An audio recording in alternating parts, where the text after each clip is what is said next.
What we're seeing right now isn't just about one officer, one trigger pull, or one tragic death. This is about power, accountability, and whether force was necessary or convenient. Let's break down what's right, what's wrong, and what still doesn't add up. According to the Department of Homeland Security, this shooting was justified. The Trump administration, backed by President Donald Trump, labeled the incident domestic terrorism. DHS Secretary Kristi Noem claims the victim weaponized her vehicle, allegedly attempting to strike ICE agents. From that perspective, the officer believed his life was in danger. Deadly force was necessary. The situation escalated too fast to de-escalate.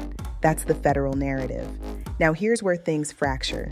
Minneapolis Mayor Jacob Frey and Minnesota Governor Tim Walz straight up rejected that story, calling it bullshit and propaganda. Their argument is simple. Video evidence shows the officer was not boxed in. He could have stepped aside. The vehicle was fleeing, not charging. If that's true, then the shooting shifts from defensive to avoidable. And that's a massive difference, legally and morally. Here's where it gets uncomfortable. This same ICE officer was involved in another incident 6 months earlier.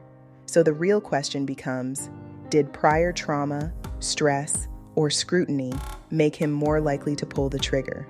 Was this fear, or was this conditioning? Being trigger ready isn't the same as being under imminent threat.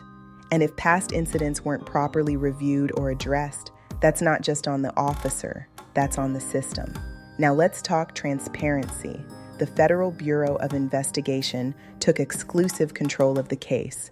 Meanwhile, Minnesota's Bureau of Criminal Apprehension walked away after being denied access to evidence.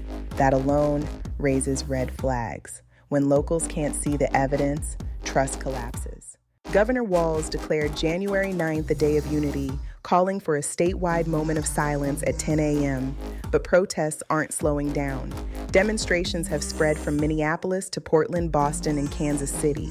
And despite all of this, the Trump administration says it's doubling down, planning to deploy up to 2,000 federal agents into the Twin Cities.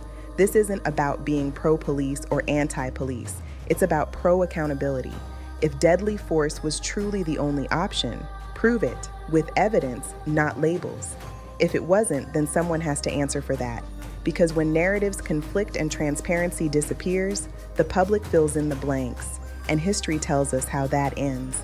Subscribe below for more constructive commentary like this. This is Aiyanna signing out. You heard it here first.